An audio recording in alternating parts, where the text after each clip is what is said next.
All right, let's change this up a little. Let's go with blue. I like blue. All right, cool. How's it going, guys? We are live here. Welcome. This is a real estate Q&A we guys are doing. So looking forward to this, guys. This is going to be pretty exciting. So what we're going to do, let's check this out here real quick. Post. Let's check things out here. Alrighty. Let's go post these to some groups here. Make sure. Let's go to Facebook. Look here. Alrighty. Let's make sure we're going live. Check it out. Check it out. All right, guys. Let me know that you guys can hear me and see me, and we can start with this live here. How's it going? We are live here on Facebook, YouTube, and also Instagram. So yeah, man. So comment below your real estate questions. We can get going on this one. So let's pop this down. So yeah, guys, comment below your real estate questions. We'll get into it, and we're gonna have a fun time. So I do these every Friday. I've been doing this basically every Friday for about 6 weeks now. So this is our 6th one. So pretty exciting. Just gonna make sure we got volume everywhere. I'm gonna just check this here. So yeah, guys, comment below your real estate questions. Also, if you guys want to hang out with me and actually go on with me, and I can talk to you about real estate, your market, help you out. I'm gonna post a link also on this. So just make sure we're live here. Let's see. Okay, cool. Let's make sure we're good on this one too. Let's go to, alrighty. So guys, comment below your real estate questions. We can get going on that one. Let's see, are we live? We're live on Flip of the Brick. We're just checking up, but yo, what's up, guys? What's up, Nick? How's it going? Yo, Zach, great to see you. Great to see you too, man. If you guys want to hop on, you can also hop on too. Love to see that. But all right, yeah, I just got back from another deal that I did, and we're actually shooting a vlog on that one right now. But yeah, guys, comment below your questions,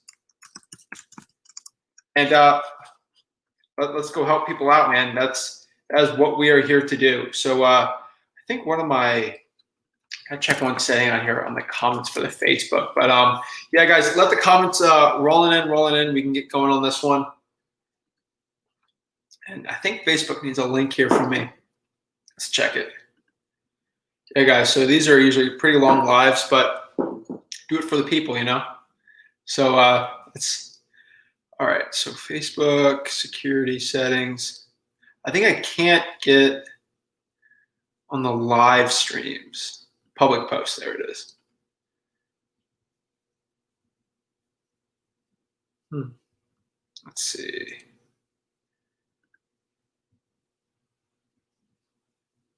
Let's check it out here. Email outside. There we go. Awesome. So yeah, we got some questions coming in. Awesome, sweet. Keep it up. Keep it up. Let's see. And comment below what real estate market you guys are in. I'd love to know what real estate market you guys are in, and we can get going on this. So let's see here. So if you're on Facebook, make sure that you guys can hear me and see me. I don't know. It looks like on the profile, if you want a viewer, make sure. Let's check this out. Go to. Oh, wow, it's right here. Huh.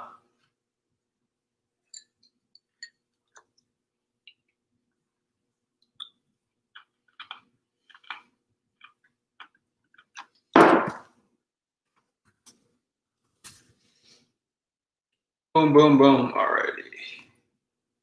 Let's check this out. Cool. Wow. All right.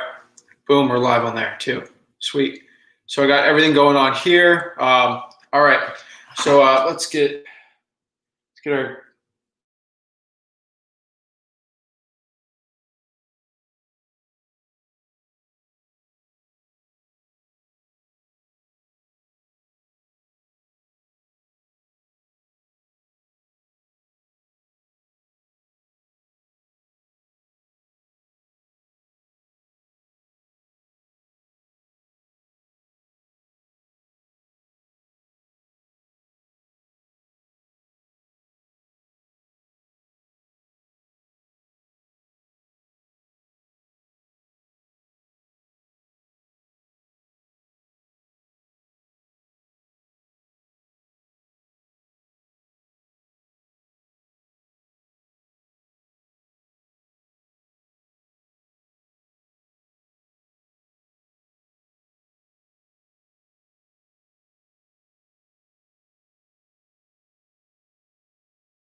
think I popped off there for a second.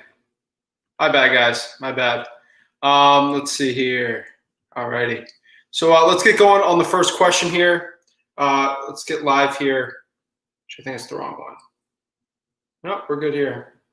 So, alrighty.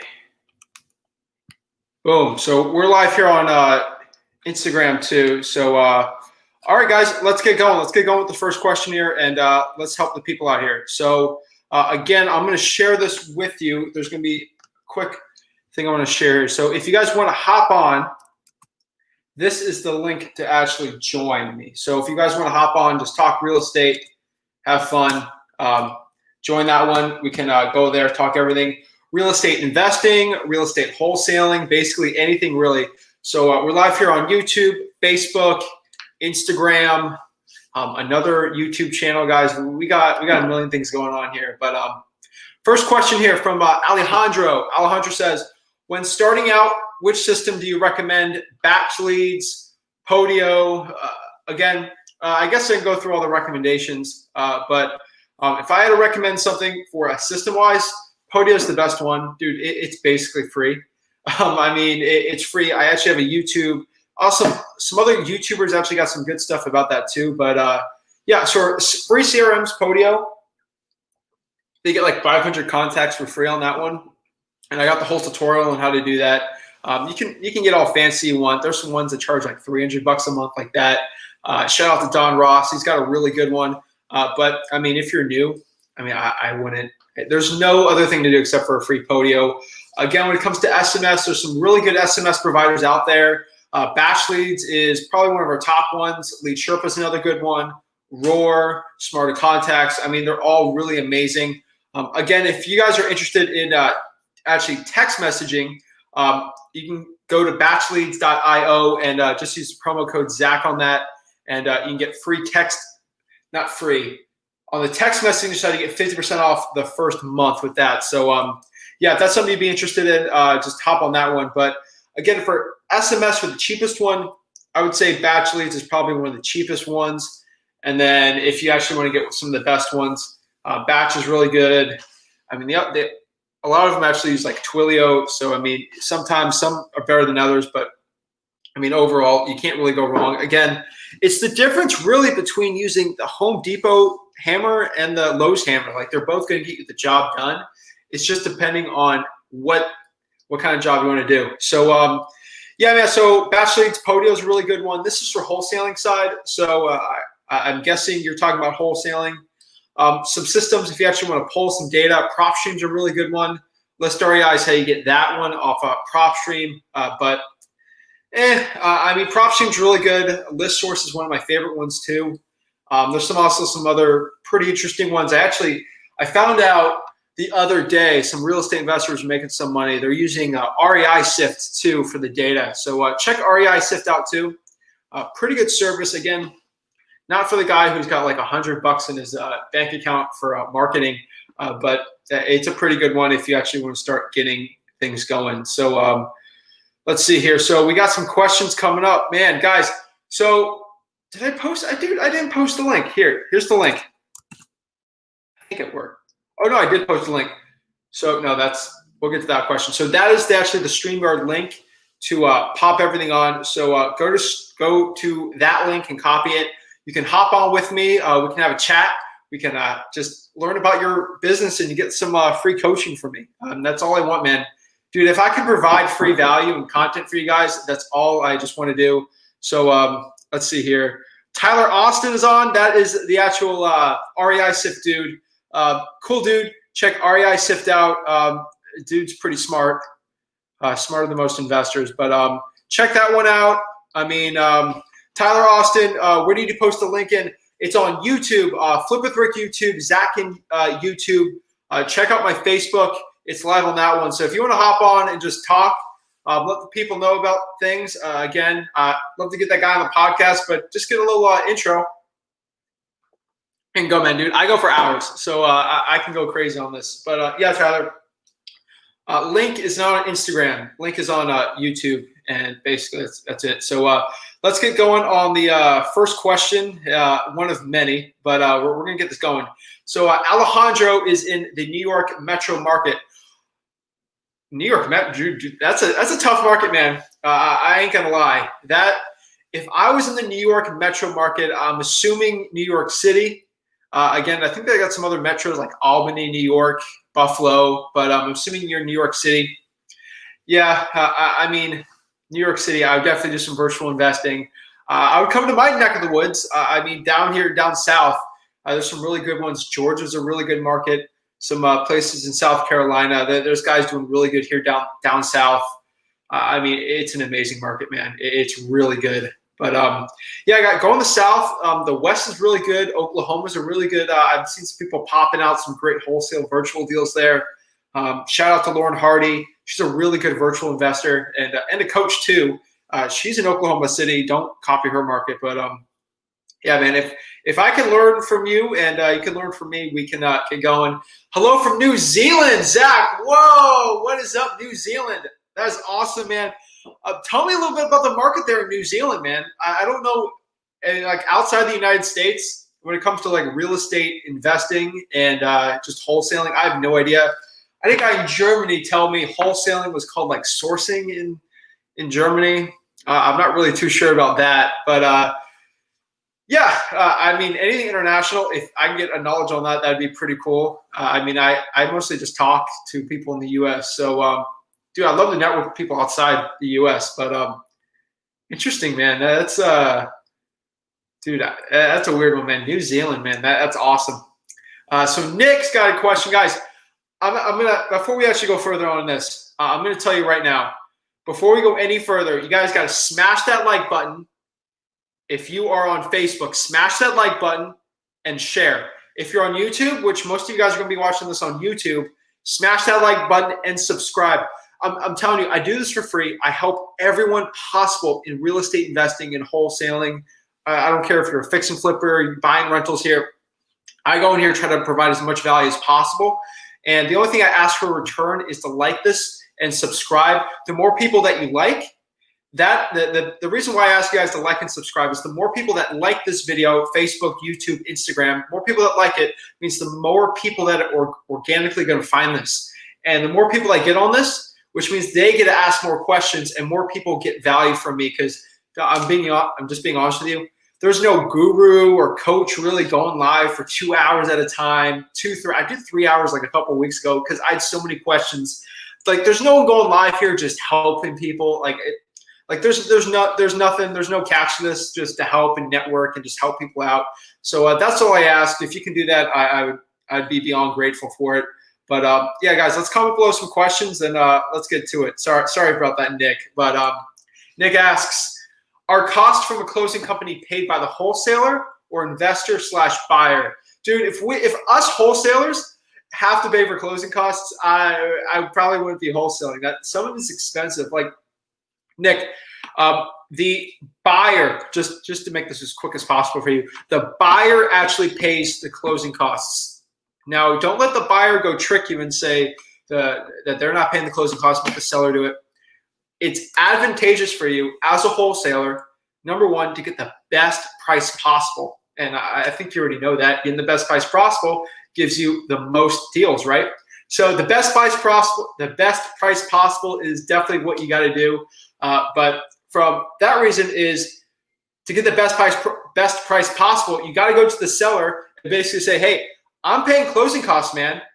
I have to get a better deal than this. I mean, I got to spend all this. And then you put the closing costs to the actual seller and to the cash buyer, and they'll pay it. So that'll give you a better spread on your deal. Again, here on Market Port St. Lucie, the average deal is around 20 grand for us. I'd say the average wholesaler makes 10 grand here. If you're doing virtual deals, like your average spread's gonna be like 3 grand. If you had to pay 3 grand in closing costs, you're not making any money on that. But yeah, Nick, make sure your cash buyers are doing it. And what you need to do is when you build your cash buyers list, I recommend you go on PropStream and just find flippers, LLCs or corporations that actually buy a property and then sell it for a profit within like a 4-month span. That's how I actually find a lot of our cash buyers here in Florida. But That's it, guys. Make the buyer/investor pay for it, and use that as leverage for the seller. You can tell the seller you're paying closing costs because technically you're the buyer. You assign the contract to the buyer, so you can do it pretty well there. But yeah, guys. So keep it up, keep it up, keep the questions coming. Let's keep the questions coming. So Devon's Calic, dude, I can't even say that. But okay, man. I'm sorry about that. But Devon's Khaled, that's how I'm gonna say is how long you've been flipping. So my dad, Rick Ginn, he's basically my partner on these deals. He's been a real estate investor for 17 years. And then you got little old me here. I've been doing this since 2017. So 3 years, about to hit 4. So I think I'm at 3.5 right now, but about to hit 4 years. So pretty impressive for me as a run. Now, again, flipping. I've only really been flipping for like a year. For about 2 years when I was doing a lot of this business, kind of solo, maybe in college, just throwing out bandit signs, having a good time doing that. I used to just exclusively do wholesaling,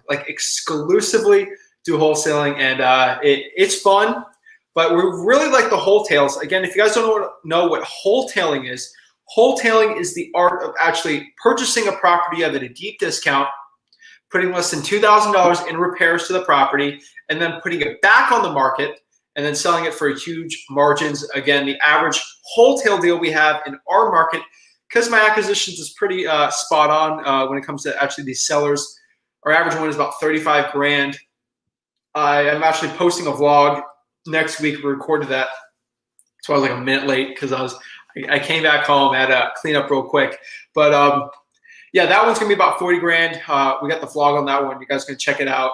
So it should be on pretty quick, maybe a week or two. Got to edit it real quick. But yeah, guys, keep these questions flowing. Let's go.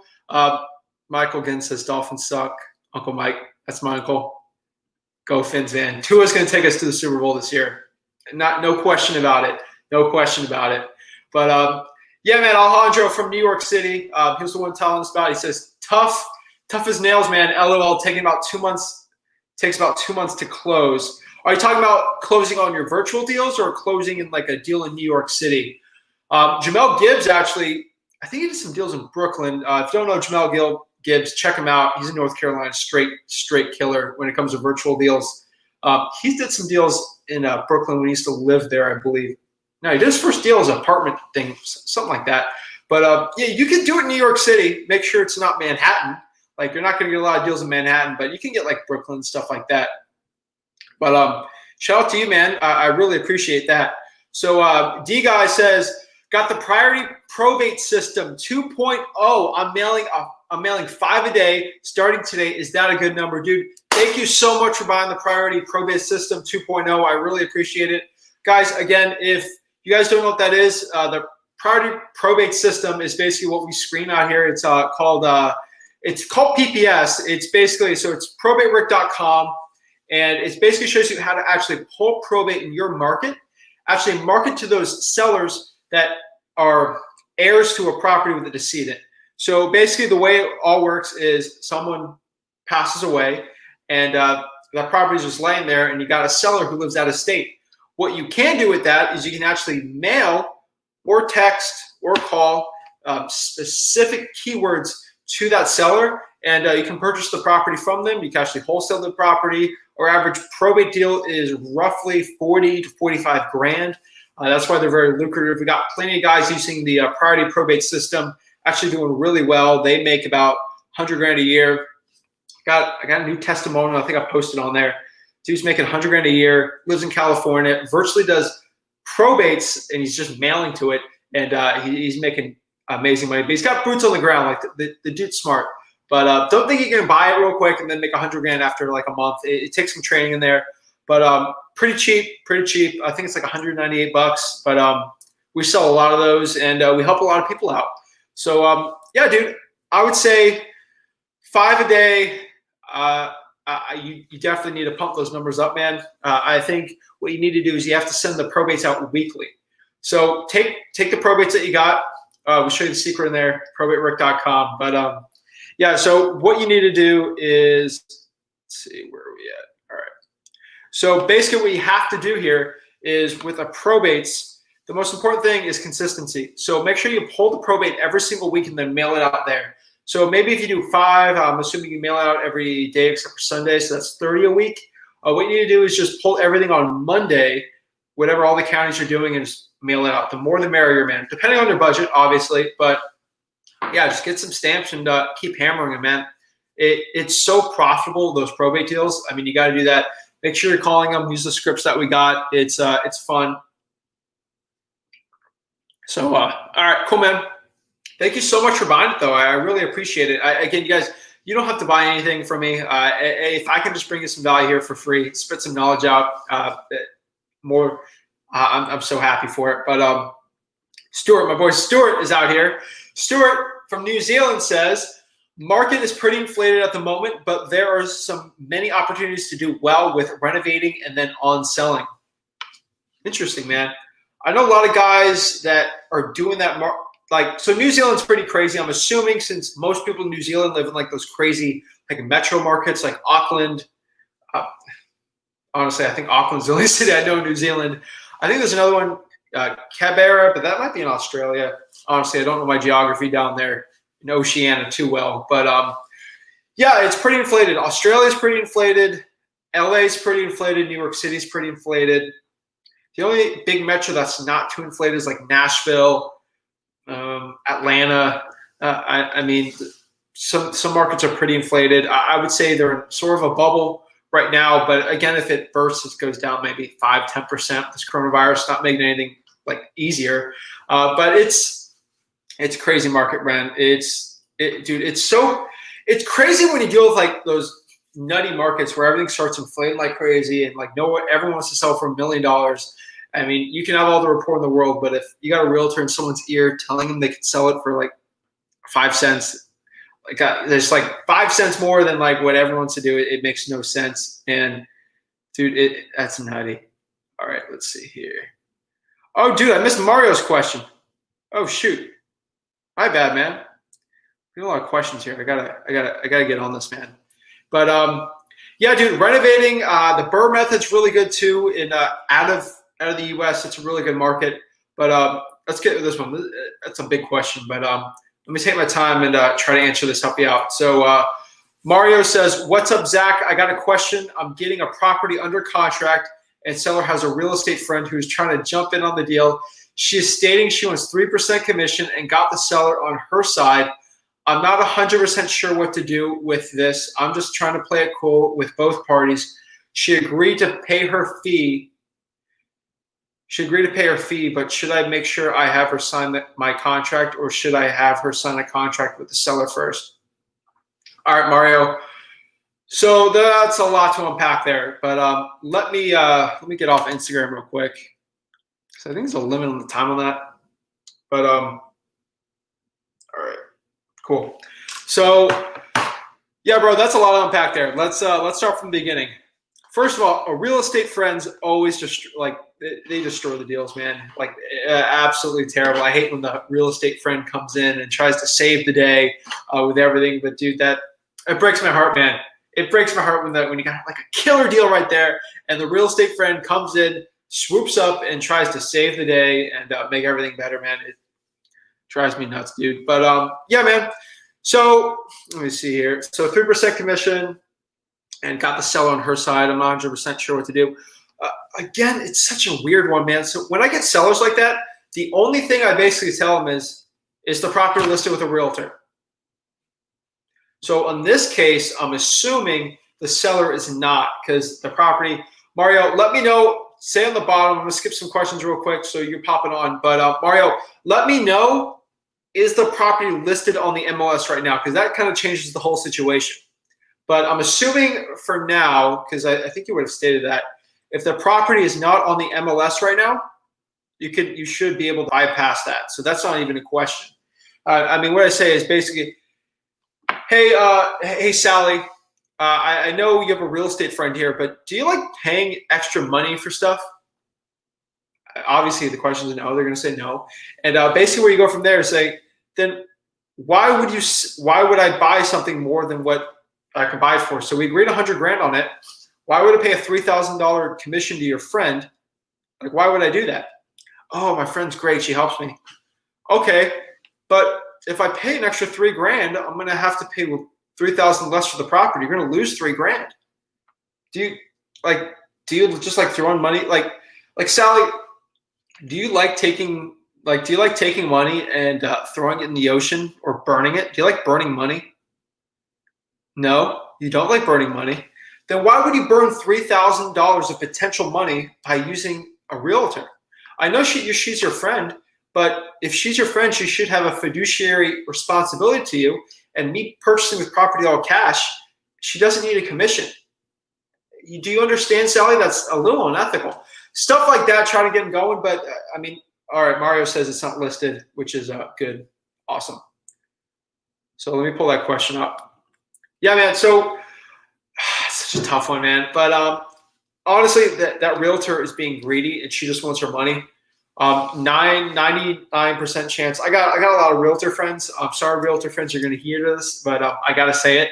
Realtors that suck, absolutely, like they don't make a lot of money. They will try to use their friends to make all the money possible off of them, and they're like little like they're slimy, man.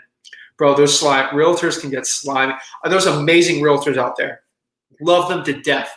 But there are some slimy realtors out there that will step over their friends to make a quick buck, even if it means they're going to make less money.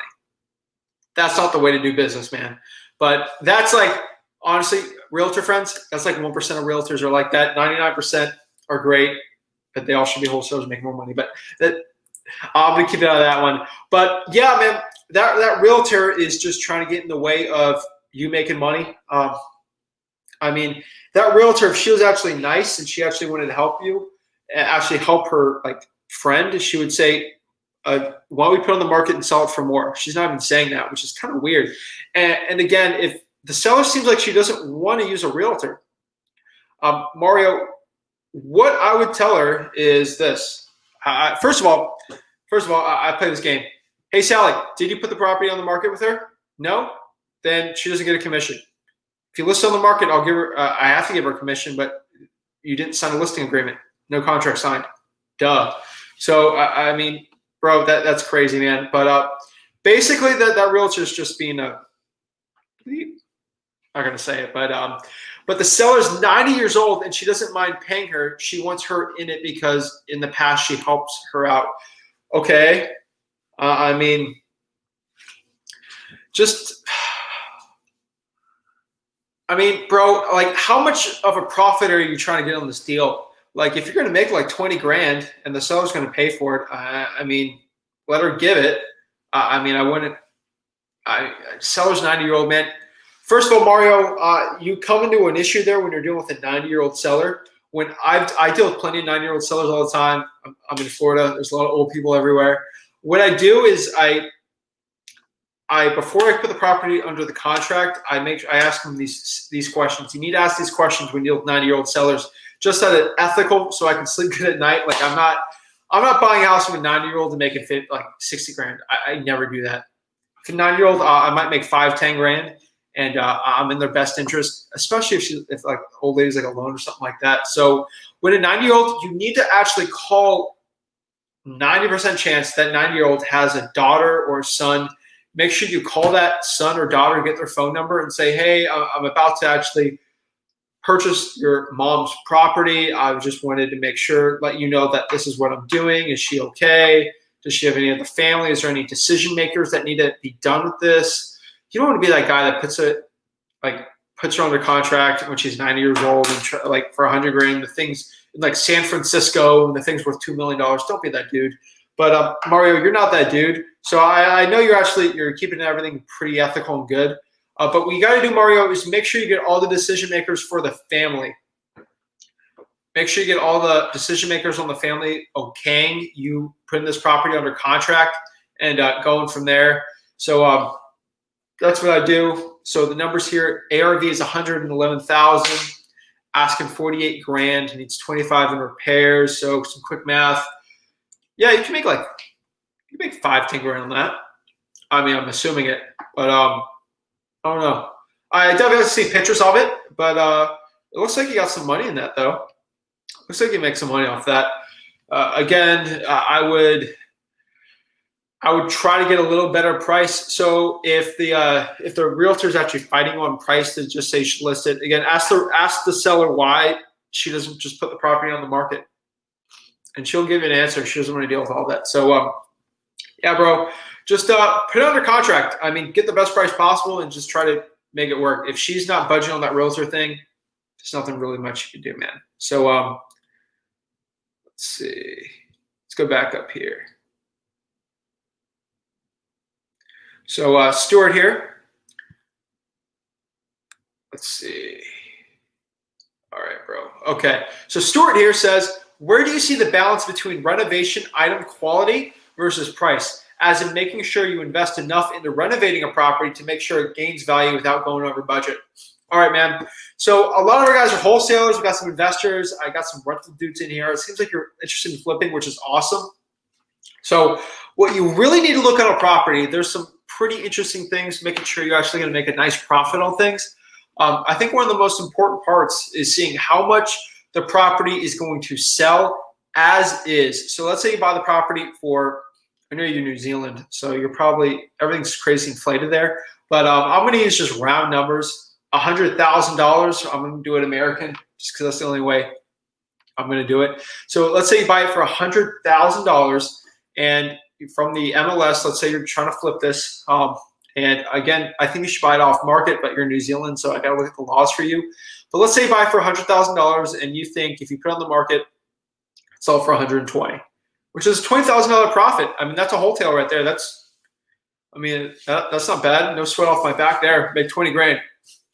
But if you could do some math, again, if there's needs to be like 40 grand worth of work around it. Let's say it needs a new kitchen, new flooring, new vanity, needs a new roof. It's $40,000, and you think it can go up by a certain amount of money.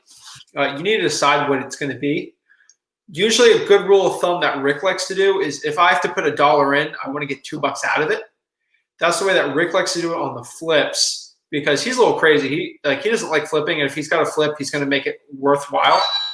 So if I actually have to spend what, $20,000. So if I spend $20,000 in repairs, replacing like a really bad kitchen, or like just like a roof, and I have to actually put 20 grand into it, I want to add like 40 grand in value on the property. That's the way Rick likes to do it. I'm a little more, I guess, liberal on that. If I can make like 40%, 1.4% more on that, I'm pretty happy with that investment. Again, you have to think about this. So I'm actually in Florida. So time is money here. Right now, the real estate market is as hot as it's ever been. Like, things are just shooting up like crazy. It's literally insane. This is because I actually made a video on this, and it's going to go live in like a week or two about this real estate market, everything like that. Like, property values right now in the U.S., they're like artificially low, and that is because the inventory in Florida is artificially low because there's so many evictions right now that are just on hold. There's our governor put another month, probably going to wait till November, December before people start getting evicted. Foreclosures are being halted. Congress right now is working. Mitch McConnell has already said, like, if there's a guy to stop these foreclosure moratoriums, it'd be him. He's already said he wants to extend it. So we already know the way politically things are going. I'm going to keep politics out of this, but you have to know about that when you're seeing the actual market. And we got to understand, bro, is it's a weird one. Everything is artificially low right now because people can't evict their tenants. They can't sell these properties on the market if they want to. The evictions aren't happening. I mean, things are kind of artificially low. Once people can start putting properties on the market, I could see some leanings. I mean, also, you have to forget that people are paying their mortgages now because they're getting their $600 a month in unemployment. Again, you're New Zealand, so I don't know what's going on there. But things are getting rougher here. And once the unemployment dries up and people can't pay for things, I could see some real estate weakness in the market. And that could all unfold in 6 months.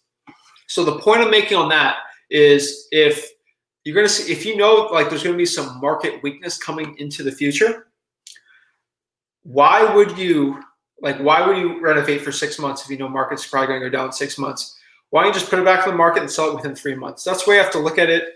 Again, quality versus price, you have to look at it. I mean, when it comes to actually like changing out like a kitchen, like don't put the don't get all like, unless you got $1 million property, don't put the marble quartz in there. I mean, just a regular, just granite countertop will do good. Don't go crazy on things. Know your market. If you're in a $50,000 house, I mean, a laminate, like a fake little granite thing is what you got to do. Don't do like the nice rock thing on there. Don't put all wooden floors. Just do some nice clean laminate if you're doing like a lesser property, and then up and up and up. Because HGTV is just not where it's at. It's not where you're going to do there.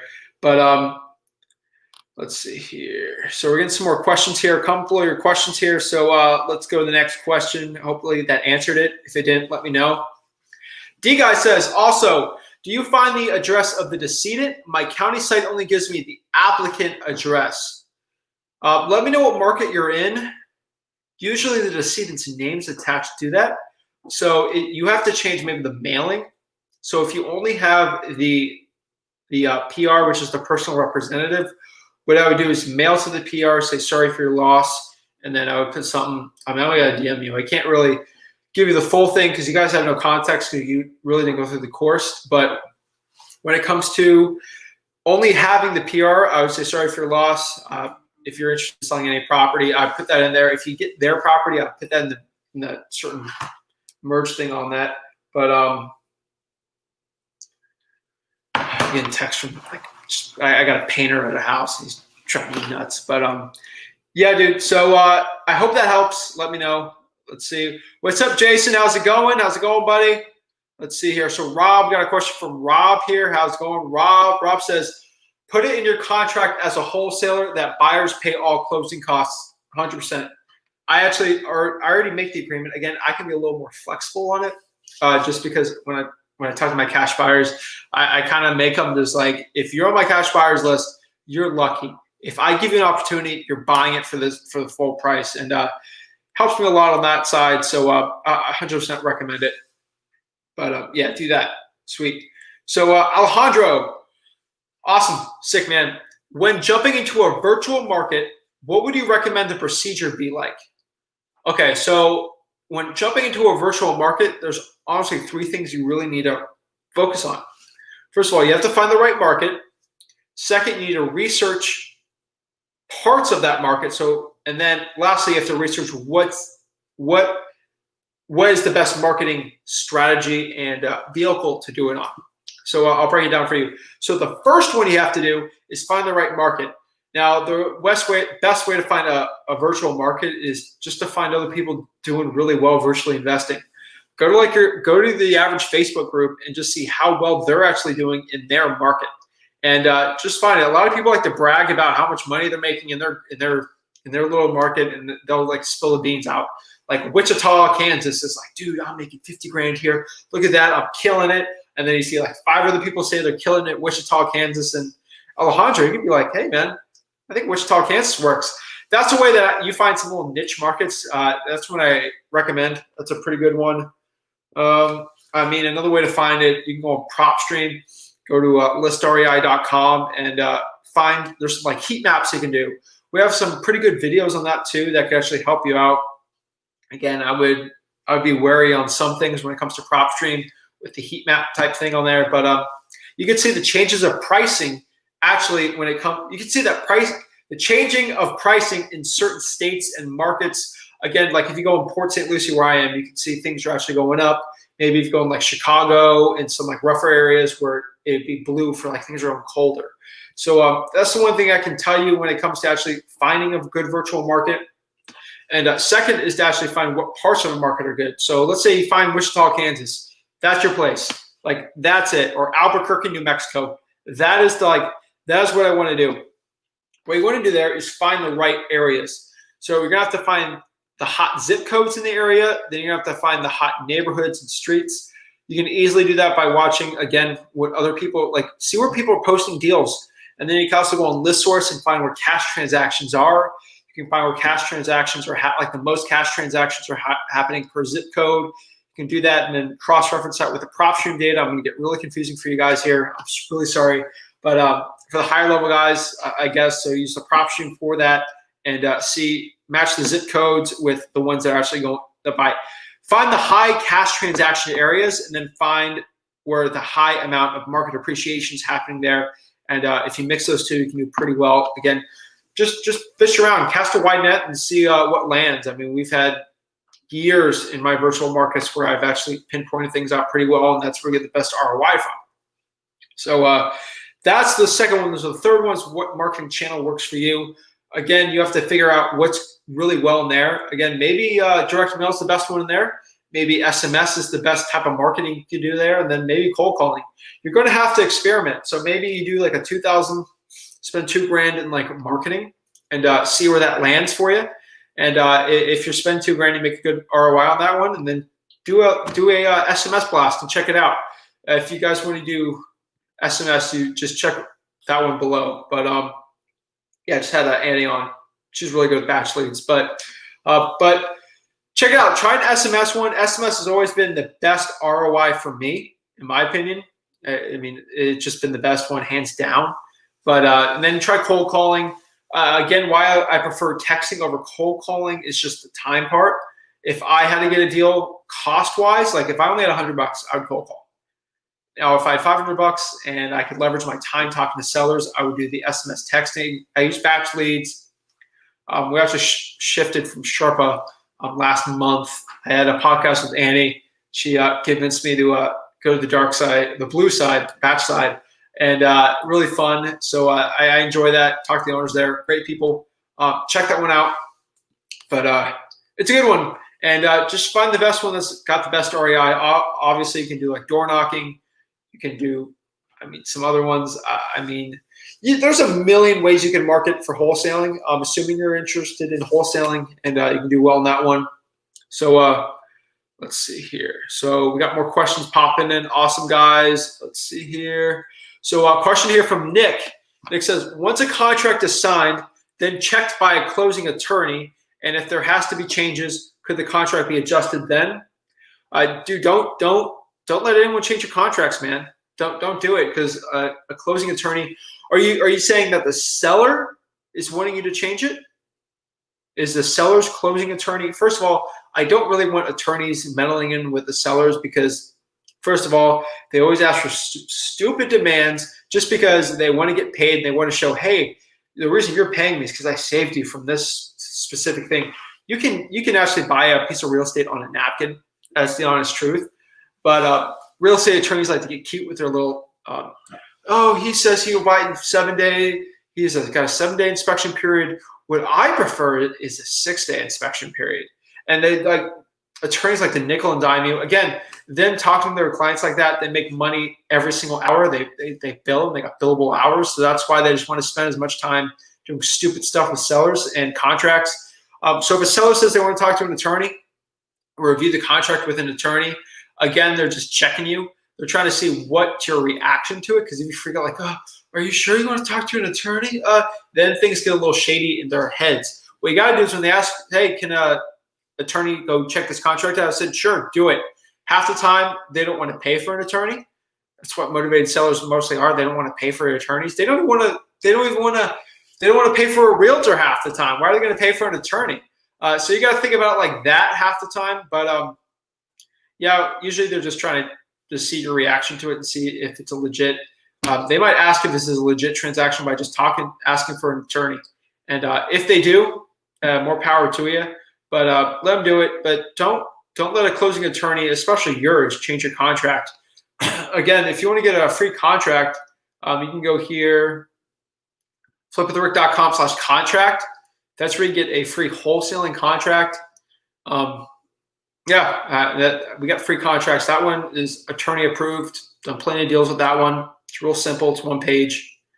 And it's good, man. That's the only one I use. So I get plenty of deals doing that. And attorneys like it. So Brian says, Mario, are you telling your seller you're a wholesaler or buyer? Answer that one. That's interesting. That's interesting.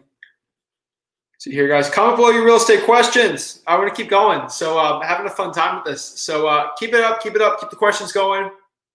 Again, if you guys actually want to hop on and talk your market, you can go here on this one right here. Go to the StreamYard, click the link. Let's talk. Let's get it going. But all right. So Rob says if it's not in the contract, it's a moot point. 100% agree with that. So let's see, Brian, 100%. Ask the elderly if they have a relative that can help with decision making. Brian's been in the business for a while. You can tell, like, he knows there's ethics in play here, and there's also making money with a 9-year-old. My cutoff is honestly, I would say once they hit 65, that's when you start talking to relatives. Most 90-year-olds, if they're alone, I definitely have to talk to the closest relative. I bought a property once from an 87-year-old person. No, never been married, no kids, and all of their family basically passed away or lives in like a different country. Then if that happens and there's like literally no one there, then you can go forward and just go on the transaction without getting an A-OK. I mean, that was crazy. Like, I'm like, do you have a wife? No. Kids? No. Family? There's some over in Yugoslavia. I'm like, oh, I'll speak Czech. What language do they speak there? I think it's Czech. I don't know. But some Slavic language. But yeah, man. So dude, 100%, man. I 100% agree with that. So comment below the questions. Let's go. Roland, how can I evaluate land? I have a seller who wants to get rid of his 7 acres and isn't sure how much to ask for. Dude, Roland, the seller doesn't need to give you a price. Again, the winner of this, the person that, again, a piece of property, a piece of land is 7 acres, man. Guess what the value of that is? Are you ready? The value of real estate, or basically anything in general, is how much the buyer is willing to pay for it. Now, 7 acres depends on the market. I mean, what you got to do is just find comps for 7 acres and just figure it out. At worst case scenario, if you can't find comps on it, just go to the property appraisers and see what the assessed value is, and then just buy it for 60 cents of that.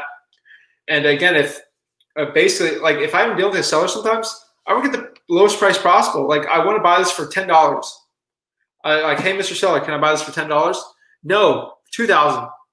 Oh, so you did have a price in mind. That's how I usually do it when they say they don't have a price in mind. Again, you need to understand, is the seller, did he say he doesn't have a price in mind? Did he play stupid, or does he legit not know how much it should sell for? Because there's a completely different one. Because, I mean, somebody reads a Dan Kennedy book, Tony Robbins book, Dan Voss, don't say the price first, and that's all they know, and they don't say it. So, yeah, just go to comps. I use Redfin, Zillow for free ones. Trulia's decent. It actually has good crime statistics if you want to look for like crime for like rentals. Trulia is a good one. And obviously the MLS, if you're a realtor, you got access to it. But I mean, just try to get the lowest price possible. Don't be like stupid low, because you're not going to accept it. But like, do something reasonable where you know you'll make money. Again, Roland, another quick gem, I guess, a nugget for you here is find a buyer for land, maybe a builder. I don't even know. See how much he wants to buy it for. Let's say the buyer tells you, hey, I'll pay 70 grand for 7 acres. Say, okay. And you decide yourself, Roland, do I want to make 30 grand or 20 grand? And just offer it like that, right? So if someone's willing to pay 70 grand for that piece of property, a cash buyer, offer them 40 grand, then make 30. Where he says, no, it's got to be 50. Say, I'll make 20 grand. Can we split in the middle and make 25 grand? So that's another way I would recommend you can do it. But yeah, you can make money either way in this business. It's not that hard. Just whatever cash buyer's willing to pay for it, then make a spread off that. That's wholesaling. I'm assuming you're wholesaling. If you want to invest in it, I don't know much about land banking, but not recommended for appreciation unless you're in like Seattle or something like crazy where appreciation's nuts. But let's see here. Daniel says, where can I get seller and owner financing contract? We flip of the right. We currently have comment below for you. Let's see, where is it? /contract. So let me put that in there. So we have a wholesaling one. So flipwithrick.com/contract. So that is where you will get the free wholesaling contract. And again, to your point here, Daniel, is a seller owner financing. I'm talking about sub twos, lease options. Again, a standard like a bar contract, we'll have that in there. So in Florida, we have the bar contract, which is a fancy name for like the Florida bar contract. That's where we get a lot of our stuff. I mean, it depends where you live, Daniel, but maybe if you're in like Illinois, to the Illinois bar contract, they got standard stuff in there. You just write it in. If it's a subject to deal, it's almost as simple as putting, again, I'm not a lawyer. Don't sue me, bro. Like, I'm not a lawyer, but I would recommend talking to an attorney if you're going to use a subject to contract just to cover your butt. But I mean, not really the end of the world, man. But sometimes on the contracts, all you got to put on is like subject to owner's existing financing or subject to the mortgage. And honestly, if you're in a state where that works, it works. I mean, obviously, you got to make it very more complicated. Put a billing disclosures in there to make it all good and helpful. But that's really it. So hopefully that helped you out. Let me know. But yeah, man, seller owner financing contracts can get a little weird. But yeah, man. So Rob says comps on Zillow for land, most recent figure per acre comp, 100% Rob. Appreciate that, bro. Thank you so much for providing value to our people here. But yeah, Zillow's pretty good with comps. I love Zillow. Trust me, I love Zillow. Like it's the best interface possible for like a free site, especially people trying to get MLS data. But I would say Redfin's better for single family, but land. I mean, MLS is always the best one. Like hands down, the MLS is always like the best possible one. But I don't really know too much about the land one. But let me know. Comment below your questions, guys. Let's get it going. Let's keep it going. Let's see here. If not, I'm just going to go on Instagram, go do another live, answer their questions, and I can keep it up here for you guys. So let's see here. Let's do another live here. All right. So let's pop it up here. All right, guys, we're back here on Instagram. Guys, comment below your real estate questions, and we can get it going, guys. If not, I can always just hop off. But I really don't care. So, guys, comment below the questions. We can get it going. So let's go here. So, see, Daniel says, I live in Arkansas in the Midwest. How can I get consistent leads in my market? Great question, man. Great question. So let's tell these people what they got to do here. Comment below your questions. All right, cool. Sweet. All right. So if you're in Arkansas in the Midwest, that's actually a really good market for like wholesaling. So props to you. That's awesome, man. Arkansas, it's a weird one. I've never been in Arkansas before, but I've seen people doing really well. Fayetteville over there is pretty good. I think they had another market. I think outskirts of Little Rock's really good too. But I mean, sometimes good, sometimes not. But consistent leads in your market is just depending. Like honestly, if you have no money, you can easily still get consistent leads. I mean, you'd have to work a lot harder. So think about it like this, Daniel. Do bandit signs work in your market?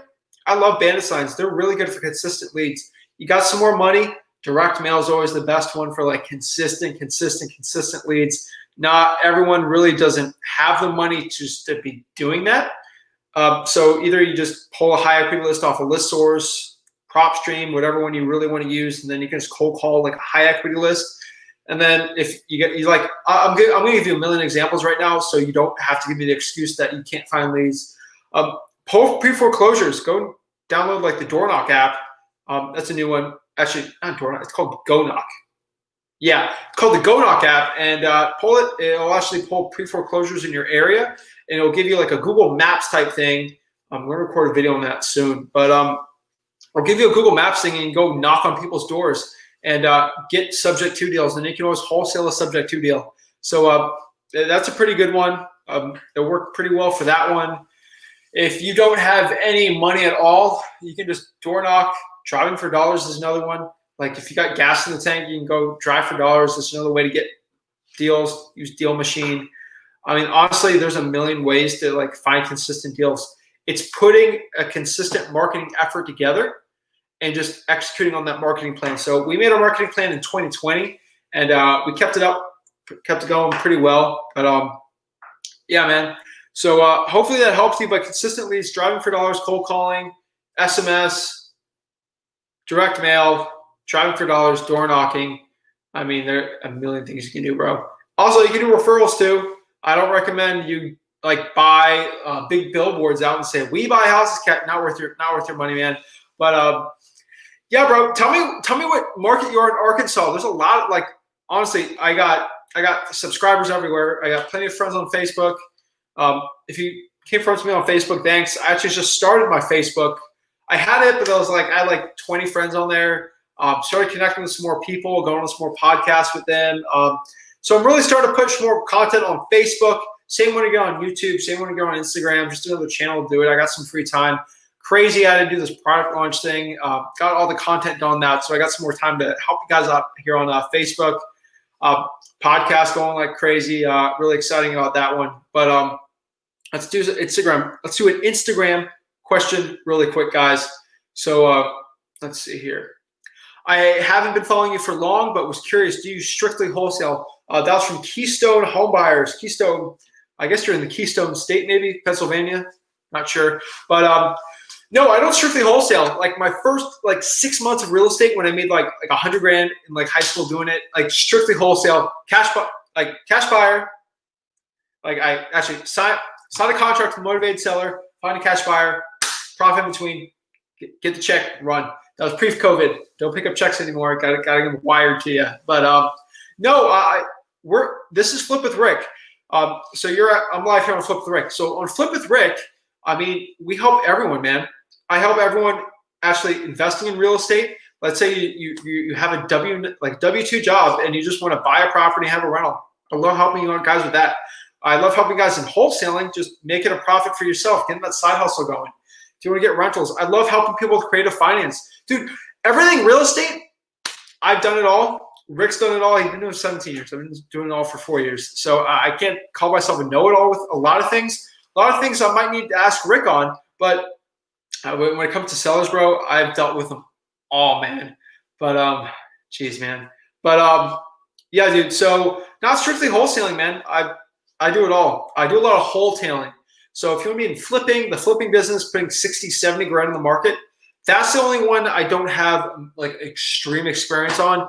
I don't spend 100 grand per flip, maybe 2 grand per flip. And that's where you find a little niche. Specifically for me, I'm not going to call myself an expert, because who's an expert in something, really? I mean, you can't really be an expert in something when it comes to real estate. You're always constantly learning. The only person I call an expert maybe is like Ron LeGrandin, subject to some creative finance, but he's the only real expert. Pace is a pretty good expert too, and I had him on my podcast. That dude knows creative finance too. But yeah, man, you're in Pennsylvania, so yeah, PA is a cool state. I was talking to this guy out of Eastern Pennsylvania. He does really well, but he's some virtual stuff too. But shout out to him. Shout out to his page and stuff. So let me know where in Pennsylvania you want to like shout you out. There's plenty of people in Pennsylvania that are actually watching this, so maybe you guys can squat up and just work together and network and get better together. But yeah, bro. So no, wholetailing wise, I think I said this before in the live. Like we put 2-3 grand in the property, average is 30-40 grand, and that's what we do. We could make 20 grand, but we just double it by just purchasing it all cash. We have plenty of money from our wholesales that we used to do back in the day, and we just put the properties under contract and go. Keystone Home Buyer says, we initially started with the goal of wholesaling and still have that goal, but ran into an awesome deal, and we got our first seller's agreement last Friday. So pumped. Awesome, bro. That's sweet, man. Make sure you document that journey on Instagram, dude. I'd love to see it. I think I'm following you. I hope I am. send me a DM. I'd love to see your journey and see what's going on. But Pennsylvania is a cool state. It's a cool state for a lot of things. We got the Eagles over there, which I think we beat the Dolphins beat the Eagles. They had that punter throw that touchdown. That was awesome, man. Hopefully that hurt for the Philly fans, but yeah, bro. Daniel, he put another comment on here. I'm in the Jonesboro, Arkansas market, but did my first deal in Little Rock. I don't know how far those two cities are from each other. I know Little Rock is the capital of Arkansas.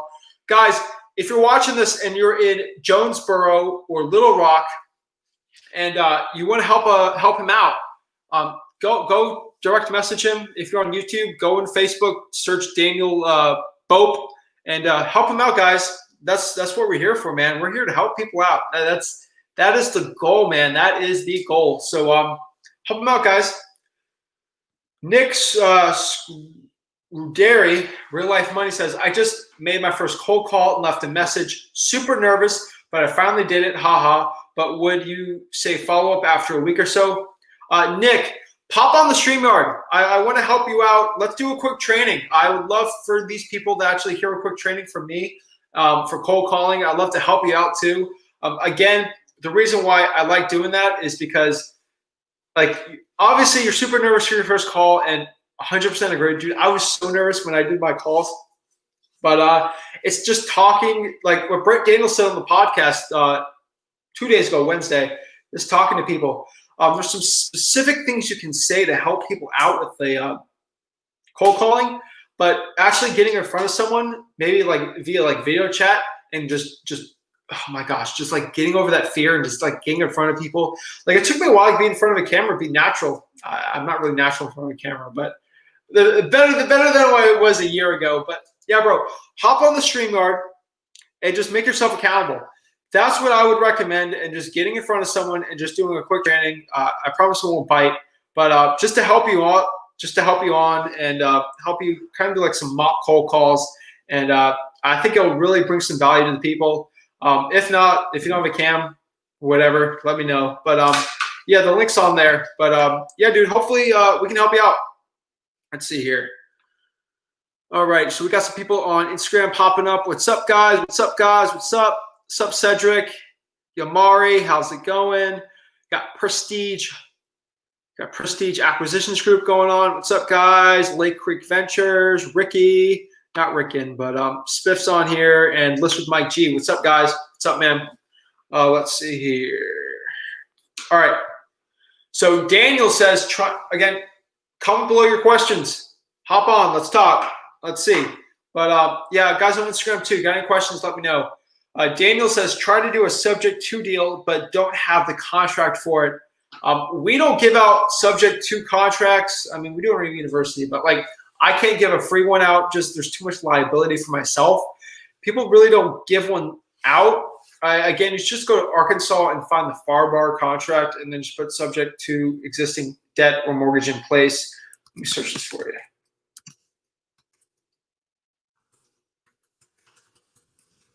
Let's see. Pop this up for you. Hold on, let me move you over here. I'm trying to search the Arkansas bar contract for you. Maybe that can help you out. Let me see if I can find it. If I can find the Arkansas bar contract, that might be the best one. Arkansas real estate contract. Oh wait, maybe it's the Arkansas as is real estate contract. I know the Florida one. Here it is. Is that it? I think that's a good one. It says here that Arkansas actually recognizes the caveat emptor rule, which recognizes the seller's right to hand over a property in as-is condition. So let me share this screen on here. Let's see. It's under e-forms though. Trying to find the Arkansas bar one.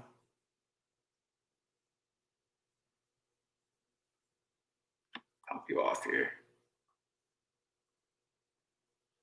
I don't think I could find one. I probably have to talk to someone in Arkansas. You might have to use the realtors one, unfortunately, but so let me pop it up for you. I gotta go download it real quick.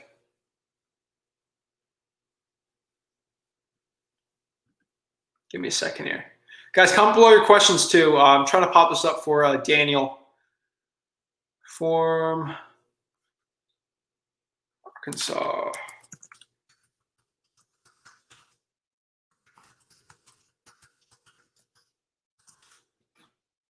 I need to talk to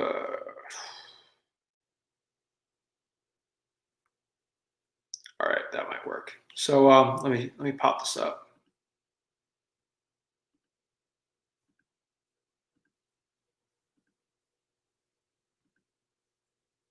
So I would just say use this one. Message me after this, and I can actually send it to you. But this is from like a title company in Arkansas that popped it up. It's probably the best one I can show you, but I mean, it's the best one I can. So let's review this real quick. So this is for like they use for FSBOs, like this title company in Arkansas. So it seems like a lawyer used this. So maybe this is one you can use for subject to. So let me show you. Again, bro, I'm not a lawyer. So everything you do is do it at your own risk if you're being sued. But don't sue me, bro. But I warned you. I gave you my disclosure on that. So so here it is. Just fill in the information there. Make sure you got the legal description. You can get that from the property appraiser site. Or if you don't get that, you can actually go to the clerk of court and find the court documents on there and then just put the legal description on that one. Purchase price, pretty easy. So let's say you did it for like 100. So the financing is like 100 grand on there, and then you can put the whatever the purchase price on that minus that, whatever. Again, you're going to have to find, make sure the PITI is right. That's the principal, interest, taxes, and insurance. Make sure that's actually cash flow and right. But basically, some of the simplest stuff is you go around here. This is the as-is condition one. Capital abstract titles providing as a convenience. Yeah, always deal with an attorney there. And looks like an attorney actually dealt with this one. So this one legit works. So let's see where they put notes here. No, reminder page, signature. It's weird they don't have notes here. Let's see. There's usually a section for notes.